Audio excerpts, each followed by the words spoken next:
Journal info lingala na biso ya mkone leko mina suka bande ko ibaki pona kusukisa to ninto beta sete na mboka Galesburg na Illinois kuna tozwa mine kuna biso Berger Cédric Wawa yes like ko bimisa mundule na kombo ya Ntombole soir to lingo cha commentaire mingte na katia info lingala na state journal na biso oyo badusi bazu déjà guya kolanda yango boka Cédric Wawa na nzembo oyo malamu wa proposer pour la biso.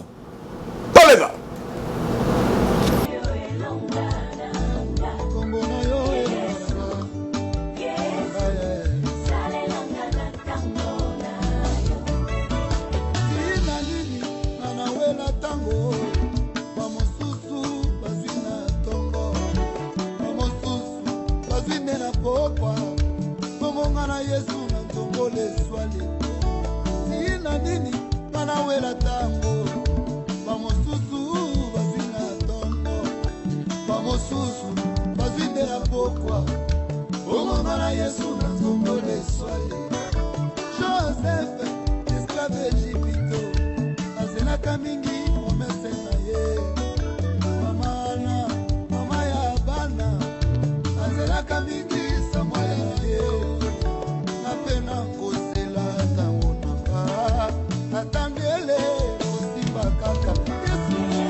Tu peux appeler conseil, tu peux appeler matin na kati na loyembo parce que le bakanzembo eza inspiration ya Nzambe. Berger Cédric Wawa oyo afandi na kati ya mikila poto uta mikolo belé précisément vraiment na ville ya Galesburg et puis na état Illinois boyoki ninga pesi libino ba conseil et puis ayembi ya nyama.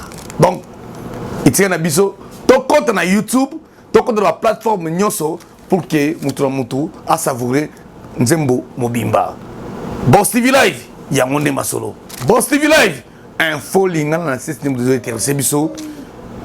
Mwana tata. Et si kanyo so fan na mikili ya poto, surtout pe na mboka na biso Congo, boye bate ndeko na biso Berger Cédric Wawa.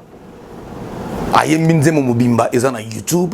Bokota, bo s'abonner et puis bo partager Nzembo parce que eza toli malamu, surtout na bino bato bolingaka. Kolo yesu pe bino bato bolingaka lo sambo. To suki wana journal info lingala na site na biso kwa lelo to suki wana ezalaki yo bino ndeko boyebi bo pesa ko mandako